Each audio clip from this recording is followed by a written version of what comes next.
Hello, everyone. I'm so glad you could join us for the online book launch of my new book, which is right here. It's a new history of Minneapolis called Minneapolis and Urban Biography. My name is Tom Weber. I used to be a reporter and a host at NPR News. And I left in 2018, and I spent most of 2019 writing this book. So here we are. This book is from the Minnesota Historical Society. And they're actually publishing 4 books in a series. So Duluth and Urban Biography and Minneapolis and Urban Biography are both coming out now. They're both out. And the St. Paul and Rochester urban biographies will be coming out next year. So stay tuned for that. I'm really excited to be a part of that series as well. I also previously wrote a travel book called 100 Things to Do in the Twin Cities Before You Die. But I don't recommend doing all 100 things because, well, I don't know, you might die. But anyway, this is the first time I've done a history book, and I'm really glad I did, even for all the stress that it caused in writing a book. I got into this project through Ann Regan, who is an editor at the Minnesota Historical Society Press, and we had actually spoken for a long while, dating back to my NPR days, about finding a history project to write. And so when this series popped up, she thought of me, and I'm really glad I did. So again, it's a series of 4 urban biographies. Duluth and Minneapolis are both out now, and Rochester and St. Paul will be published next year. Majors and Quinn and the Mill City Museum are also co-hosting this event, so thank you. Majors is open again for some in-person shopping, limited hours, and they also have several copies that are signed by me, which I suppose is better than someone else signing it, but that's cool, if they wanted to do that as well. So if you want to stop by or call over to Majors, and thank you to Majors and Quinn for that. So I'm going to talk about the book for a little bit, and as you know, this is a live Facebook event feed, so please feel free to add comments and any questions you have. So we'll do that a little bit later. Questions about the book, questions about the history of Minneapolis in the comments section. So go for it. Okay, so on to the history of Minneapolis and urban biography. So the goal I had here was trying to tell the raw story of how Minneapolis became Minneapolis in a way that also tries to explain how we ended up with such glaring and gaping inequities and disparities. So I'm presenting a history that examines why those disparities exist, even as the city makes a legitimate claim at the same time, a legitimate argument that it's a must visit, it's a must live kind of place. So I'm actually going to do a quick reading now from part of the prologue to detail more of what I mean and what my goal is. So in the prologue, I describe that there's actually a whiplash. That's the word I use, a whiplash to telling the Minneapolis story. And so here goes the excerpt from the book. And I'm talking again about the whiplash. Each month brings a bevy of accolades, lauding Minneapolis as one of the nation's greenest, healthiest, most literate, LGBTQIA plus friendly, bike friendly, dog friendly cities. We have the best parks, we have the best music, food, and beer scenes. It's one of the best places to live, a well-kept secret, really. And have you seen our awesome airport? The same month also brings the latest evidence of how unaffordable the city's housing is, how unwelcoming it can be to newcomers, and how crippling the disparities are when you measure these things by race. Minneapolis is home to some of the largest, sometimes the largest gaps between how healthy or academically successful white people are compared to Black, brown, and indigenous people. A lower percentage of African Americans own homes in the Twin Cities than in any other metro area in the country. This whiplash was baked into Minneapolis since before its founding in 1867. No state seemed more behind preserving the Union and ending slavery in 1860, when Minnesotans cast the second highest percentage of votes for Abraham Lincoln than voters in any other state. It was the first state to volunteer soldiers to the Union effort when the Civil War started. Then, a year later, Minnesota's concentration camp was built, followed by the expulsion of all Dakota and Ho-Chunk peoples. In 1909, with slavery abolished and Minneapolis on the right side of history, a race riot started by whites in Prospect Park signaled the beginning of a new generation of real estate contracts that kept people of color from buying homes. Minneapolis exists where it does because of St. Anthony Falls. The Dakota call it Owamini Yomini. The falls, which are now cloaked in a concrete apron, fueled industries that separated the city from any other between Chicago and Seattle. The timber and flour industries provided markets and jobs for farmers, lumberjacks, and laborers throughout the upper Midwest.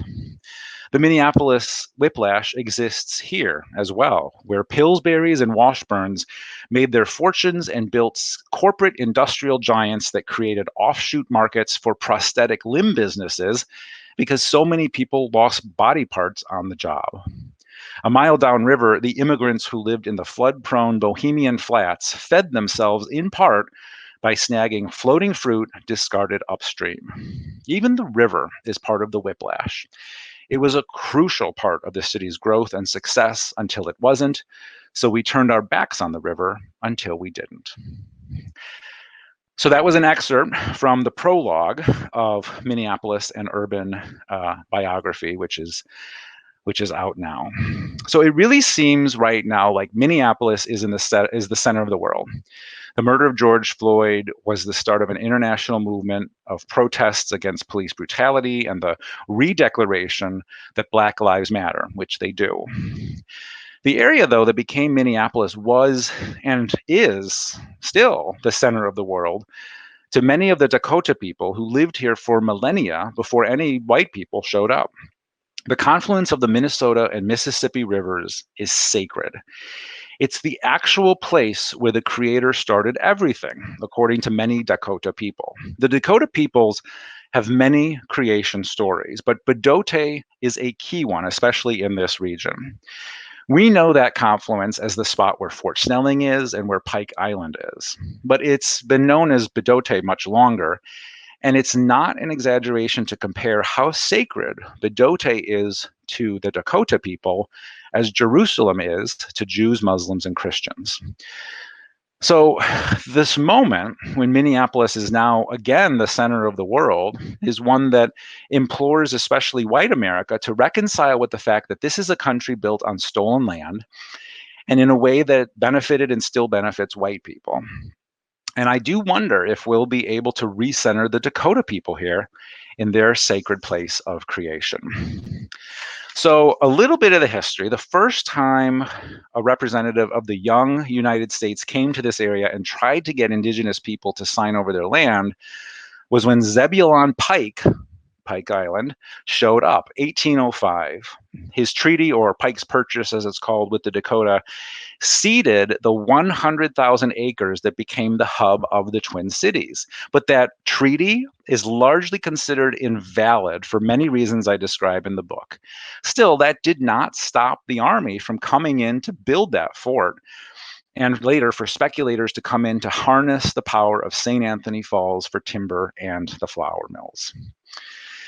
You know, as the Minneapolis we know today started being built up, all the power to make decisions rested in a select few white settler colonists who had come here to make money first off timber and then in the flour business. It's actually hard to imagine as many trees and forests as Minnesota has today, how much thicker Minnesota was with trees before settler colonists showed up.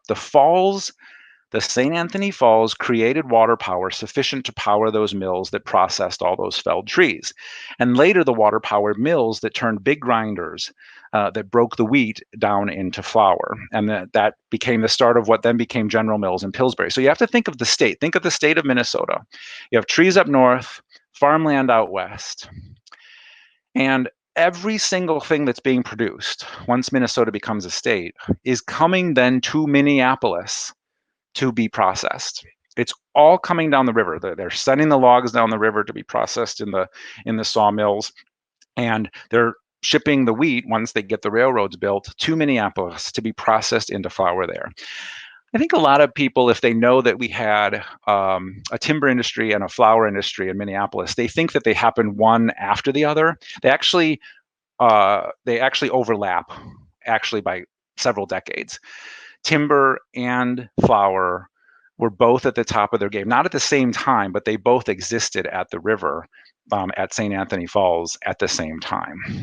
So another little bit of piece of history is that St. Paul became a city several years before Minneapolis did. And this is actually an important point, because in the years that St. Paul was a city but Minneapolis wasn't, there was a really huge financial panic in 1857. It was like a mini depression, and it really broke St. Paul. There were so many businesses that failed, a lot of population left. Minneapolis didn't really have anything to lose. There really wasn't much of anything there. So when St. Paul had to rebuild, there was just a little bit more compromise between the haves and the have-nots, between the businesses and the workers and the city leaders. And one way that manifests itself within a few decades is that St. Paul becomes a union town. Basically, everyone who works in St. Paul is in a union. Well, Minneapolis was very much not. The timber and flour barons had such a grip of control, and they quashed nearly all efforts by workers to do anything collectively. So Minneapolis in the first half of the 20th century was very much not a union town. But this was also a pretty progressive area, nonetheless. You might not know this, but Black men gained the right to vote in Minnesota 2 years before the Constitution was amended to give the vote to all Black men across the whole country. On paper, we had a strong history in the post-Civil War era of passing anti-discrimination legislation. On paper, it was illegal to deny Black men a room at a hotel or a public accommodation, like a restaurant. But in practice, it was very different. You know, at George Floyd's memorial a few weeks ago in Minneapolis, Reverend Al Sharpton used the imagery, the horrible imagery of the police officer kneeling on George's neck for those several minutes, nearly 9 minutes. And Reverend Sharpton used that imagery to note that Black America has tried to get ahead, has tried to do this and that throughout history, but your knee was on our necks. That was the line he kept saying in the memorial. And that's very true in Minneapolis. We're very much not off the hook here. I think a lot of people in Minneapolis have patted themselves on the back in the past because they could look to the South and say, well, they had those Jim Crow laws. They had separate water fountains and separate this and separate that. And Bull Connor turning his dogs on protesters. We didn't do that in Minneapolis. And that is true. On paper, we did not have Jim Crow laws, but we still put our knees on the necks of Black and brown people in other ways. And I'm going to read this. There was a comedian in the 60s and 70s, most popular in the 60s and 70s, named Dick Gregory. And this is one of his jokes. I mentioned this in an interview a couple days ago, that if he was around today, this would make a great tweet. But back then, this was his job and how he made jokes. And this was one of his lines. This is from Dick Gregory. For a Black man, there's no difference between the North and South. In the South, they don't mind how close I get as long as I don't get too big. In the North, they don't mind how big I get as long as I don't get too close. And this was literally true with something that happened, as I mentioned earlier in the prologue, excuse me, with housing covenants. These were part of private contracts. When you sold your house and the deed was turned over, language around 1909, 1910 started being written into these house deeds that said, hey, new owner, when it comes time for you to sell this house, you can't sell it basically to anybody but a white person. You can't sell it to a Negro. That was the word used in the language of the deed, or other people who are basically Black and brown people. And the thing is that while the courts had ruled that governments could not officially tell Black and brown people where to live and not to live, these covenants were actually part of private transactions, private contracts. And so they got a pass for many decades.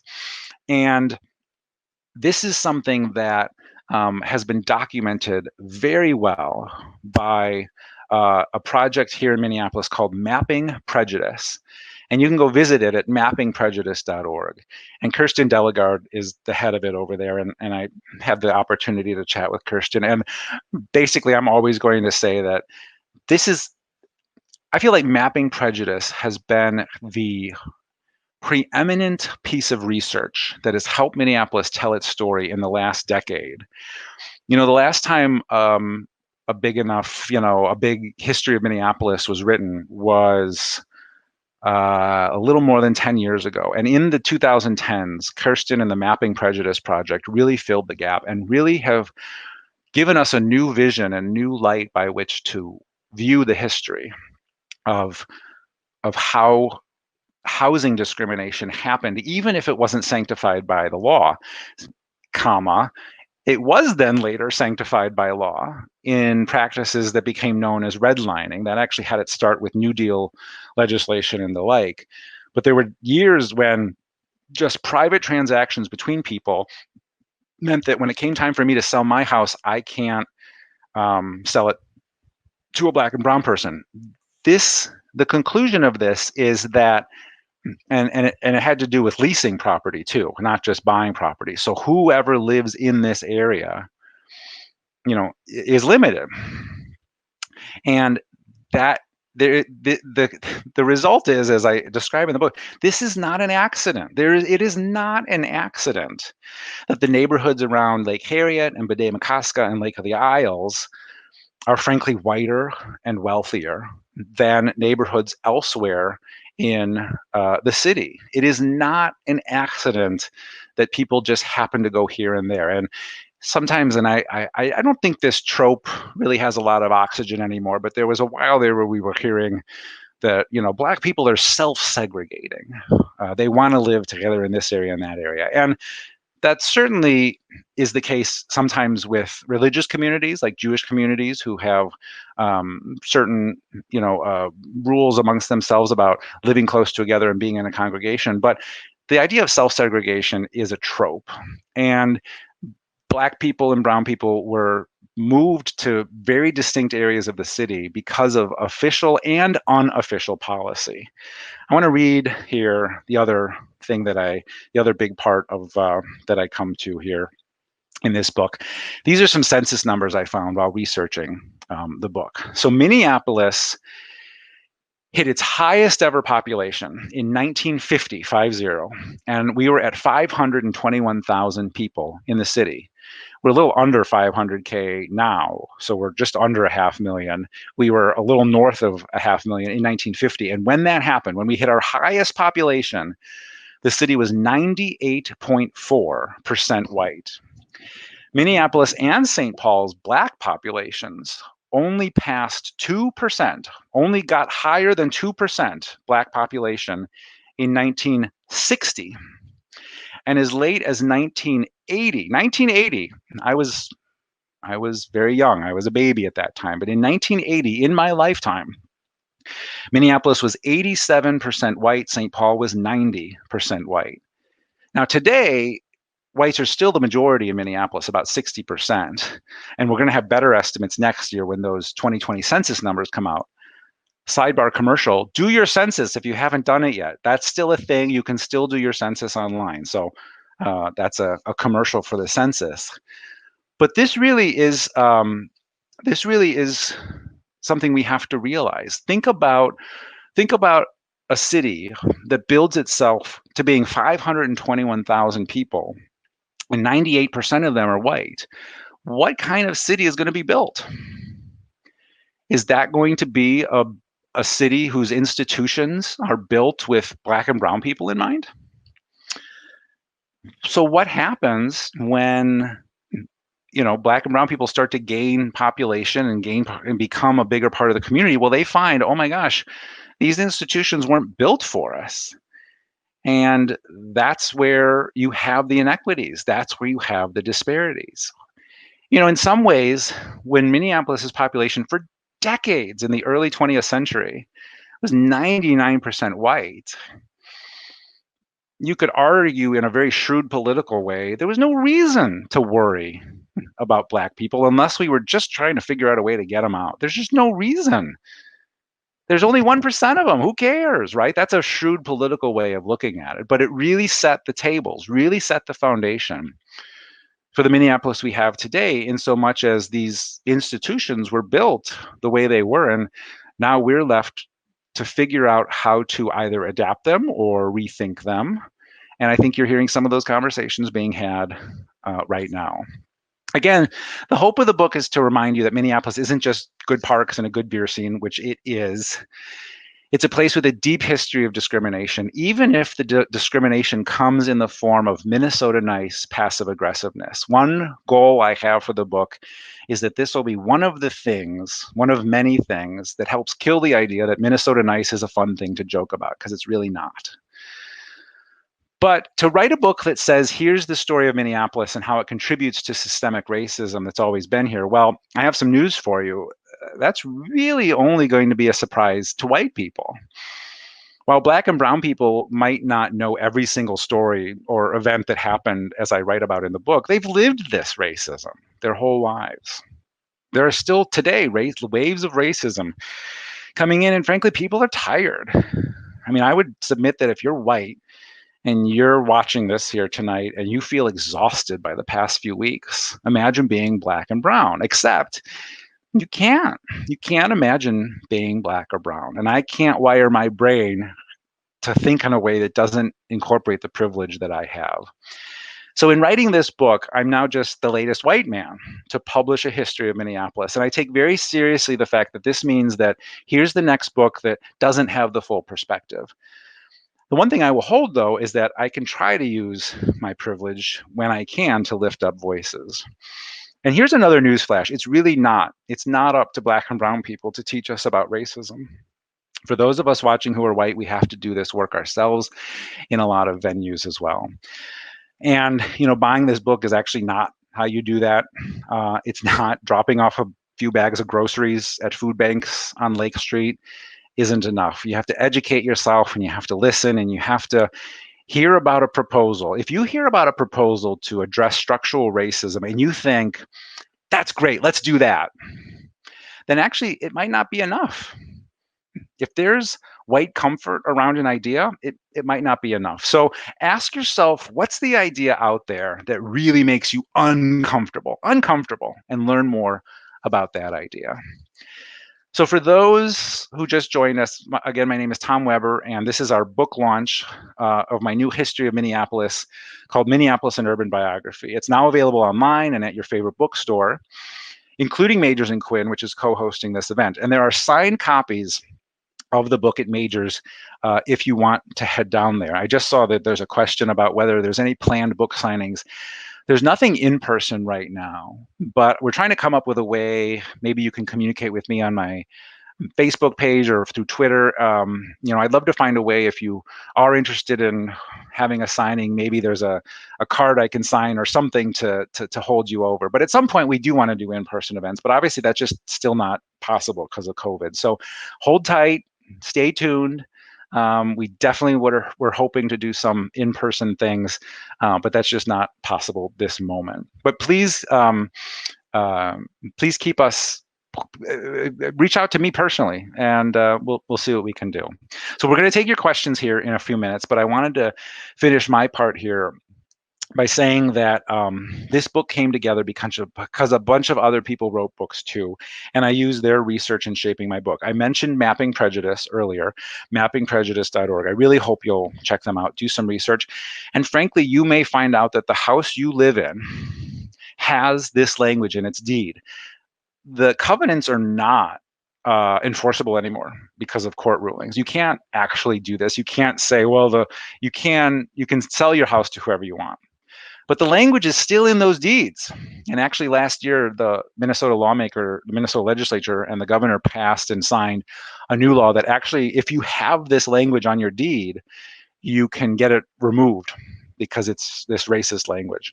But I also want to throw out a few other books. Bill Green who goes by William Green in his author books, former superintendent of Minneapolis schools, but you may also know he's a history professor at Augsburg. He has written several books, including about civil rights, specifically in Minnesota. These are two. He's written more: A Peculiar Imbalance, The Fall and Rise of Racial Equality in Minnesota.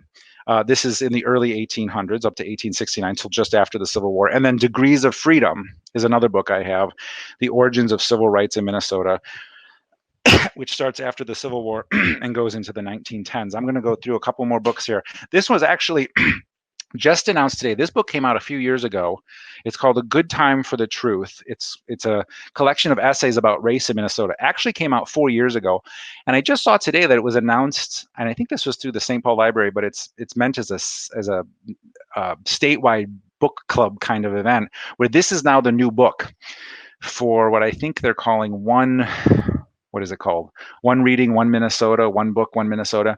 So the idea is that it's like, hey, everyone in Minnesota, read this book, and then we're going to do some events. So that's not my event, but this is a book that I know is also available online with checkouts available. Libraries are making some books available for free, and they have unlimited checkouts. So here's another book. This is by this is called North Country. This is a huge book, The Making of Minnesota. This is the history of the land that became Minnesota up to 1862. America for Americans is written by a University of Minnesota professor, Erica Lee. This is actually a national book. This isn't as much a history of Minnesota. It's a history of xenophobia in the United States. And Erica's point, which is similar to the point that I'm trying to make here too, is that xenophobia is not a one-off event. It's not a collection of one-off events. It's actually a structure of how this country has been running for so long. Fort Snelling at Bedote, Peter DiCarlo wrote a brief history, nice brief history, very interesting, just of the fort. Minnesota Makoche, The Land of the Dakota, by Gwen Westerman and Bruce White. This is a history of the Dakota people as they are and have been in Minnesota before it was Minnesota. And we are still here. This is a photographic history of the American Indian movement, which gets a shout out in the book as well. You may have heard during the recent protests of an organization called the AIM Patrol, American Indian Movement Patrol, who basically did just that. They were patrolling nonprofits and buildings owned by people in the Native American community. And they were basically there to make sure they didn't get destroyed. The AIM Patrol has a long history in this city. This is not just something that popped up during these protests in recent weeks. They were actually founded as a way to be in the community and to observe when police were having interaction with American Indians. So AIM Patrol has been around a long time. There's a good Strib article about this a few weeks ago as well. So those are some books. This recording you're watching is going to be available afterwards. So if you didn't catch all of those or write all those down, no worry, because you can just play the video over again. But I really wanted to point out other books that were so useful to me in putting this book together. So now I think it would be great if we got to some questions that you have. And we have some people from the Historical Society, Ned and Allison, who are helping me get some questions. So I'm just going to kind of turn them over a little bit here. Okay, how did you decide? So here's a question from Clarissa. How did you decide where to start? Well, it's interesting because for better or for not, I actually make a passing reference to the fact that in this plot of land that would one day become Minneapolis, tens of thousands of years ago, there were woolly mammoths roaming this part of what became Minnesota. I make a very quick reference to the fact that woolly mammoths were here and we had an ice age, because the ice age is actually an important reason why Minneapolis is where Minneapolis is, because as all the ice melted, it carved rivers and gorges and all of these things. And so there really is a reason why you should give at least a passing reference to the Ice Age, because it informed geographically and geologically why Minneapolis is where it's at. So I kind of started really, really, really at the beginning. So that's my answer to that. I think we're going to have another question. Hold on. Excuse me. Great job. What was your most surprising discovery in your research? Well, actually, I'll go back to the old geology and the Ice Age. The most surprising discovery I had was that the Falls of St. Anthony, as we know them in downtown Minneapolis, used to be in downtown St. Paul. Now, there was no downtown St. Paul at the time. This was 12,000 years ago. But the falls as they are today have been moving for thousands of years. So they used to be back in what would become St. Paul. And when they were in St. Paul, those falls were as large and as tall as Horseshoe Falls, which is the largest of the Niagara Falls. So we basically had, now Niagara Falls, if you've ever been there, is actually 3 waterfalls. But when you're thinking of Niagara Falls, you're probably thinking of the largest of the falls, that big one. It's called Horseshoe Falls. We had that here in what became St. Paul. And over the years, because of the sediment under the river kept eating away and the water kept eating away at it, the falls just backed up for thousands of years until they got to where they are in downtown Minneapolis. So thank you for that question.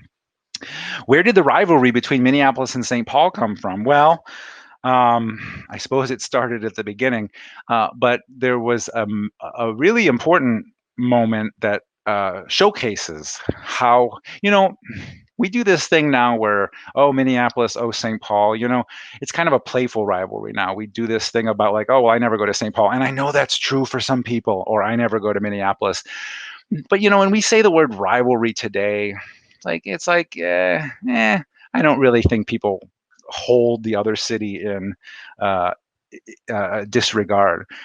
But man, it used to be fierce. It used to be a fierce rivalry between the two cities, because you have to remember, it used to be two cities who were competing for industry, competing for jobs, competing for this and that.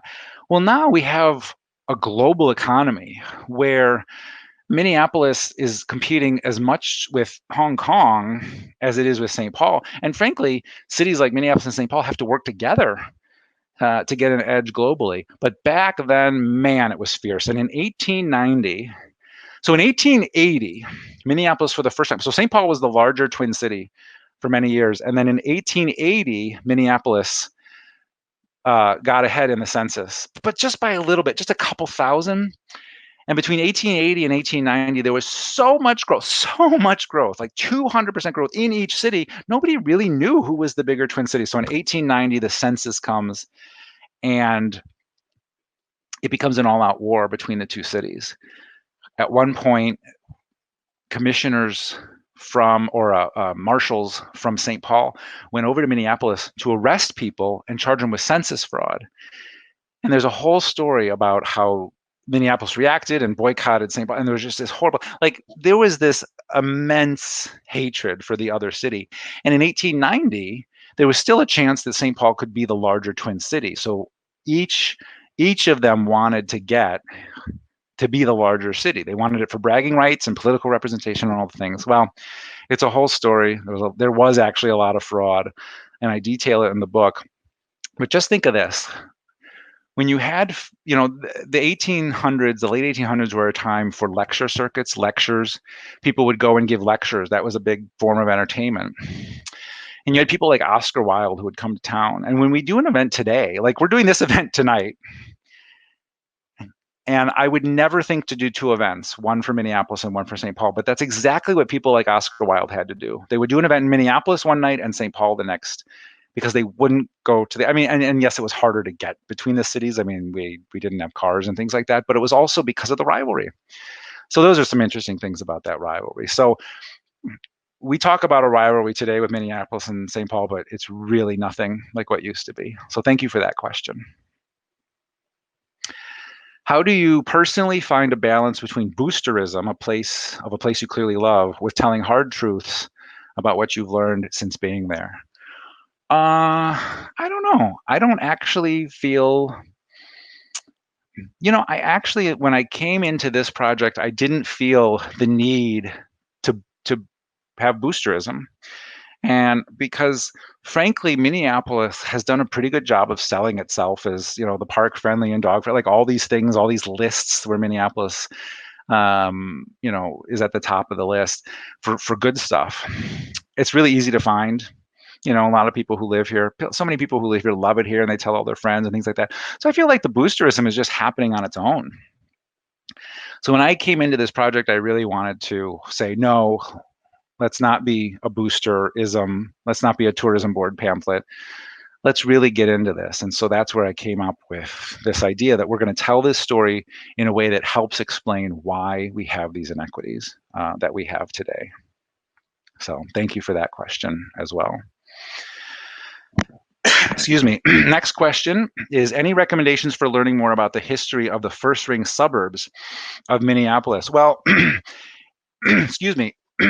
Not really. I don't have a ton. I did some of that research, but a lot of times there are local community historical societies that have published histories here and there. And I would say that if that's the case, so if there's a history of, Golden Valley or Edina or, like Maplewood, things like that over in the East Metro, if someone has done that, that's a good place to start and then dig deeper, right? Because yeah, that would be my answer to that. I don't really have a good answer for that because I was so focused on Minneapolis. I will say one quick story. Again, I go back to that wanting to be the larger of the suburbs. We were always trying to be the bigger of the Twin Cities, Minneapolis was, and vice versa, to the point where we we tried to annex St. Louis Park and Hopkins for no other reason than to be a bigger city. We just wanted the numbers. And frankly, and actually St. Paul, there was this area between Minneapolis and St. Paul used to not touch. The area that's known as the Midway is known as the Midway because they used to be between the cities. And that's where Hamline University and Macalester University, that row, you kind of come down Snelling in that area. That used to be in the county, in Ramsey County, but it wasn't part of St. Paul until St. Paul annexed it because they wanted the numbers. So shenanigans on both sides, I guess. Thank you for the question. This is a good question. Was there a specific moment when you got fed up with Minnesota Nice?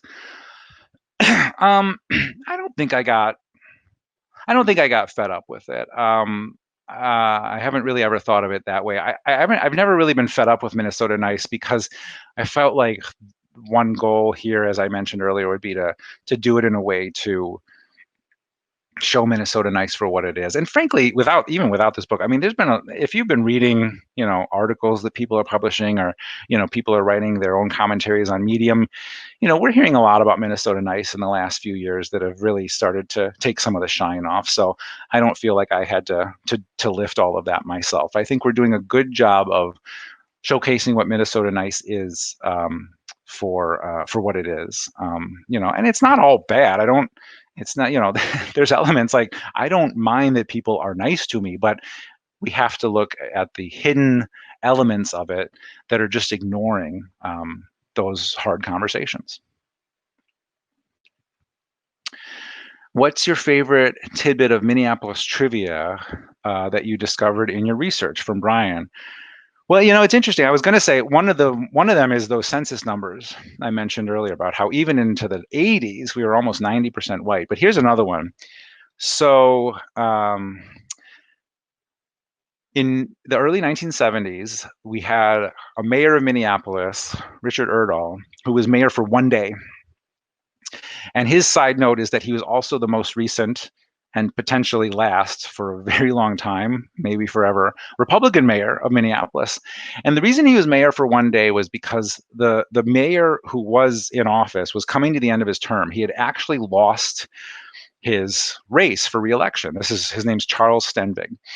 And he had lost his race, and he used to be in the police department. So on the last day of his term, he quit so that he could go back to the police department. And the thinking here is that he did this because he would have a higher position and that would boost his pension, as pensions work, as for those who have pensions know that's how that works. So Charlie Stenvig leaves, and so the president of the president of the Minneapolis City Council then becomes mayor. And it was this guy, Richard Erdahl. And he was only mayor for one day and he didn't do anything. It was New Year's Eve that he was mayor. So that's the most interesting, just crazy little tidbit of research. But the story of of Charles Stenvig seems very pertinent to the moment, because Charlie Stenvig, before he was mayor, was not just a police officer, he was the head of this police union. There is the person who holds Charlie Stenvig's position today is a man named Bob Kroll. And Charlie Stenvig became mayor of Minneapolis. And this happened in the late 60s. And it's interesting because you might recall that President Trump came to Minneapolis last year for a rally, and Bob Kroll from the police union was speaking at this rally. He was invited to speak. And he was making comments about the fact that when Trump came into office, Trump rolled back a lot of police reforms that the Obama administration had started down the road of.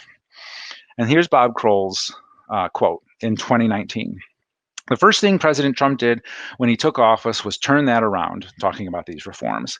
Got rid of the Holder, Loretta Lynch regime and decided to start letting the cops do their job, put the handcuffs on the criminals instead of us. Remember that line. Go back to 1969.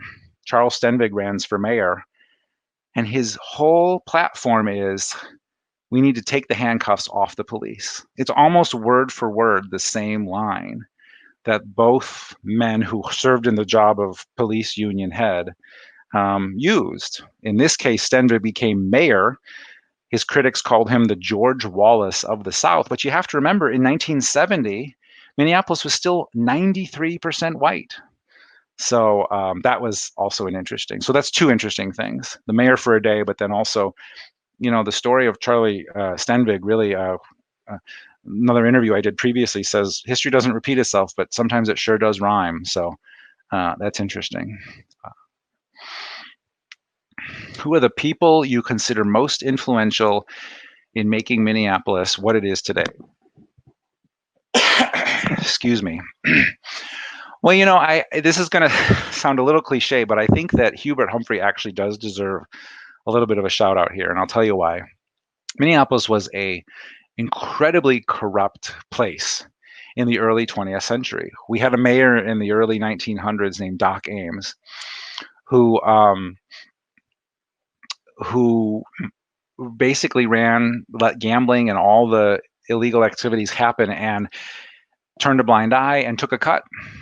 Super, super corrupt. There's a book about Doc Ames out there in the world too, that you should read. I'm sorry it wasn't on my list earlier, but for decades, we tell the stories of gangsters and organized crime in the 1920s and 30s, and St. Paul gets a lot of shout out for that because of Dillinger and all the gangsters who found St. Paul to be a safe place. Well, Minneapolis was pretty safe too for them. And maybe not on exactly the same level, but we had a lot of corruption. We had very arcane liquor laws on where you could sell liquor.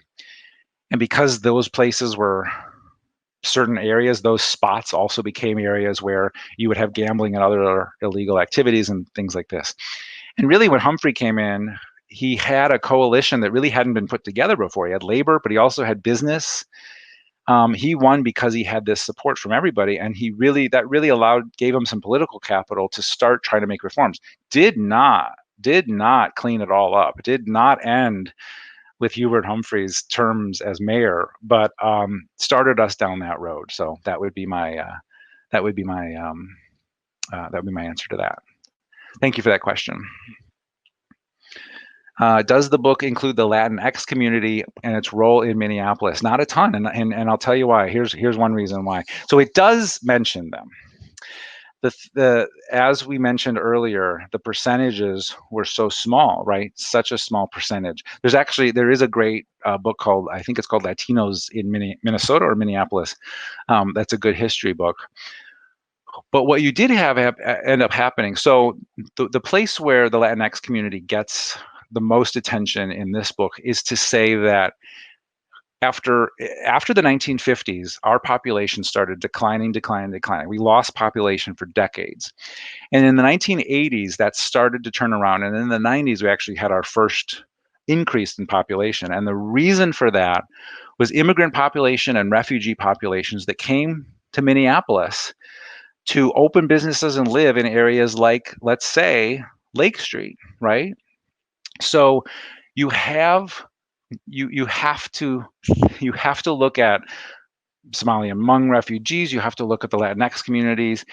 There was actually a moment of Black migration in the 1980s as well, from places like Gary, Indiana, who came up to Minnesota after the Rust Belt there was declining. And you put this all together into communities of color coming in to the city and giving it this rebirth. Like, we have to say, like if that never happened, we would still be declining in population. Immigrants are the reason we are getting back up towards 500,000. So that's the version and the way in which we tell the Latinx community story, and also about refugees. They were pivotal to helping reverse that decades-long trend of population loss. Oh, here's a long one. Can you help us understand the history of the Minneapolis port in North Minneapolis, located at the Port Drive and the Dakota historic lands there? Also, Spirit Island that was destroyed at St. Anthony Falls to make way for a shipping lane, I do believe. Do you have insight on that, please? So I actually know more about the second. So I'm actually only going to answer that because I don't actually know a ton about the port question. I apologize for that. But Spirit Island, so what I mentioned earlier, that St. Anthony Falls is the reason for, the reason why we have Minneapolis, because of the water power. You have to also remember that those falls were a sacred place for the Dakota people. They believed that spirits lived under the falls. Nicollet Island was a very sacred place for the Dakota people. It's actually the island where women went to give birth. It was also a place where you could do maple sugaring in the spring. And Spirit Island was also one of these very sacred islands to the Dakota people. And it was just below the falls. So if you think about, if you're standing on the Stone Arch Bridge, facing the falls, Nicollet Island will be in front of you if you're facing the falls, and it'll be over there to the right. And then if you turn around, right under you is what used to be Spirit Island. And the questioner was right. It was removed in the 60s when we built that lock and dam there. So the lock and dam that we all walk over when we do the Stone Arch Bridge, think about that. So you had the Stone Arch Bridge. It existed there before the lock and dam. And then in the 60s, they decided, you know what we need? We need a lock and dam here. And we're going to wedge a lock and dam into this corner of this side of the river by where the falls are. And so that's why, if you're ever on the Stone Arch Bridge, or actually on the shore looking at the Stone Arch Bridge, you'll notice that there's actually a couple sections that are steel. The Stone Arch Bridge is no longer 100% stone anymore. You'll recognize there's a couple sections that are steel because they had to get in there to build the locks. And in doing that, they completely eliminated Spirit Island. Now, Spirit Island was already hurting at the time because it was quarried for the limestone in the years leading up to its destruction. So it was already hurting in the 60s. It had already been desecrated in so many ways because of the mining, or the excavation for the limestone. And then the final death knell was in the 60s when the lock was built. So we lost that whole island. That whole island is gone. And it is at the bottom of the lock. And so, you know, it's really a loss to to the Dakota culture there, because, because they, they had no voice at the time to speak up and say, hey, what are you doing? They had no voice in the decades earlier when people were quarrying. So yeah, that's that. Any other question? Minneapolis has a similar plan as New York for growth, where they want a greater number of people to live downtown. Do you think this higher population density helps or hinders the hurdles we have to overcome? Well, what you're talking about is the plan now, because Now we're in a point where we're building more downtown and we're having the increased density. For so many decades, that was not the case because we were moving the residential out to the outer stretches of Minneapolis. But I take your point that you're absolutely right now.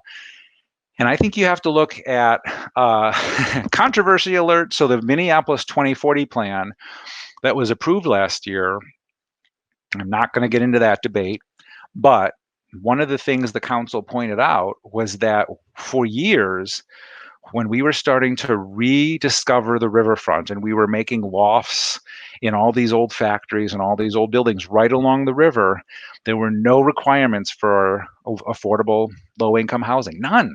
And so one of the many things Minneapolis 2040 does, it starts to put those requirements into place. And so, as I mentioned in the book, I mean, future generations will know the answer to that question, Trish, better than we will, because I don't know.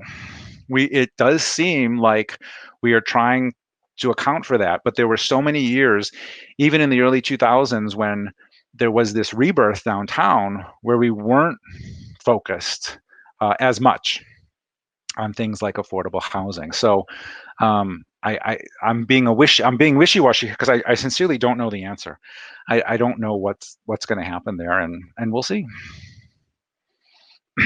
Alyssa, do you feel that Bloody Friday, as well as the political climate surrounding Floyd Olson and the large presence of the IWW in Minnesota, had set the stage for what we are seeing in Minneapolis today? Well, that's such an interesting question. Thank you so much for that. So there are some parallels, and here's what it is. So Bloody Friday happened in 1934, and it was a huge strike. The Teamsters in Minneapolis were trying to organize all truck drivers in Minneapolis to be part of the union. Excuse me. And they did a really good job of organizing them in a way that when they went on strike, no trucks could move through the city. If a truck, if a truck was trying to move products, so, it's trucks that are trying to deliver goods. So you're trying to deliver goods to this place so that this place can sell these wares. It's all of that. If a truck tried to move through the city during these strikes, and there were two of them in 1934, there would be gobs of strikers to stop the progress of the truck, and the truck couldn't move. So what happened on Bloody Friday was, in a second iteration of the strike, there was actually a strike earlier in the summer, and there was a slight, it was slightly resolved, but it all fell apart in a few weeks. So what happened was, in Bloody Friday, the employers, the business owners, sent out a truck that really only had like a few things in it. Really, there wasn't a lot of wares in it, but there were also police with them.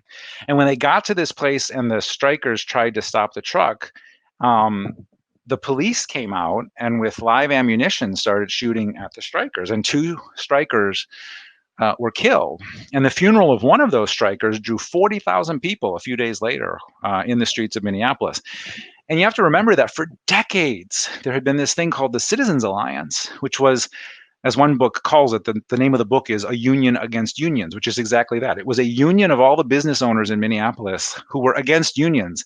And this is why Minneapolis was not a union town for so many decades, because the Citizens Alliance had such a grip on these things. So in addition, the Citizens Alliance would basically get people, mercenaries, basically, to help them help the truckers or whoever was being struck, on the business side. So they had their own little mini army to go against the strikers. So when Bloody Friday happened, that really changed the course of things, because it really opened the city up to a union, to being a union city. So the other part of that question, though, this is the key. This is what comes in today. So two things.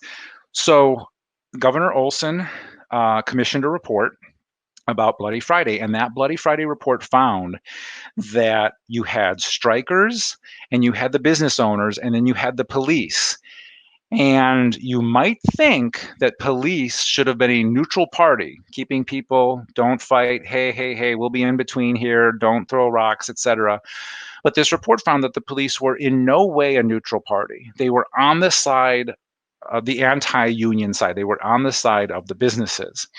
And that's part of why Bloody Friday happened, is because it was the police who were firing at the strikers. Here's the other thing, though, is that a lot of these union leaders in Minneapolis, as you mentioned, were part of the IWW. They were Trotskyites and they were communists.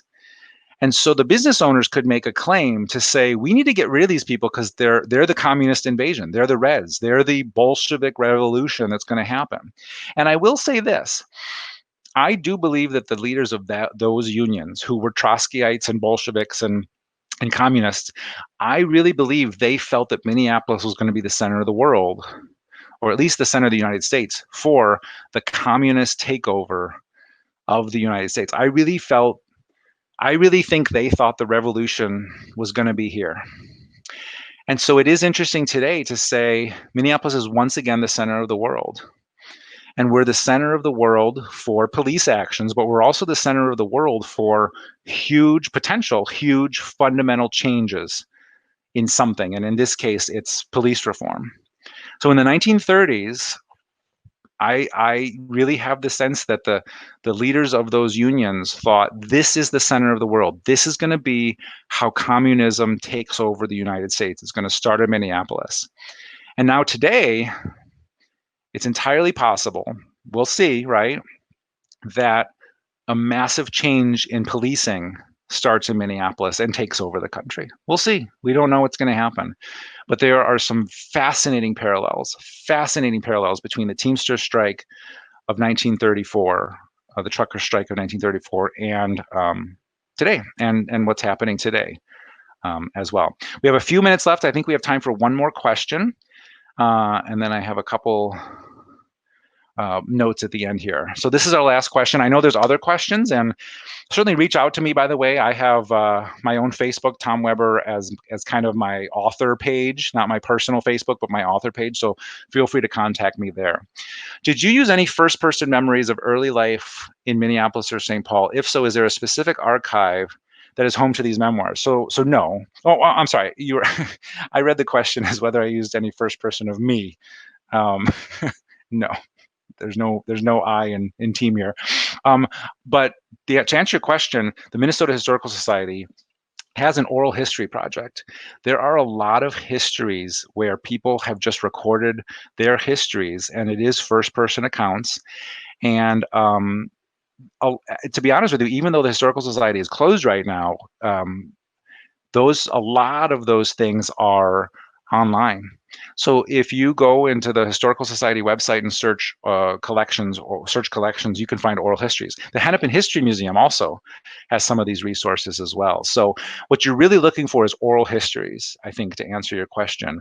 And those do exist as well. So thank you all. This is the end of the hour. And I just want to note, please support the Minnesota Historical Society. They've been furloughing staff because of the museum being closed because of COVID. I think you might have seen the news story that just posted an hour ago. They had more than 100 layoffs this week. But there's a lot of historical research and preservation that happens behind the scenes, even when the museums are closed. So they need your help. So just think about that as you're thinking about your future. Thanks also to Ned and Allison from the Historical Society. They were helping me with the behind the scenes and the tech stuff here, sift through these comments and questions. The book is available wherever you want to buy your book. It's online. It's your favorite bookstore. Call your favorite bookstore. If they don't have it now, they will in a few days, I'm sure. Remember that Majors and Quinn, who's our co-host here today, thank you, Majors. They do have some signed copies of the book, if that's at all of interest to you. If you buy a book, thank you. And if we cross paths at a more appropriate COVID respectful in-person event, I'd be happy to sign it if you want. If you don't buy a book, that's fine too. I just hope that we're all trying to keep learning more and more about our own history, because I really think it can help inform some of what's going on today and really remind us that some of this isn't new, and it's important to know that as well. So thank you all for watching, and I hope to see you out and about, and please keep in touch virtually and online as you can as well. Thanks so much for joining us tonight.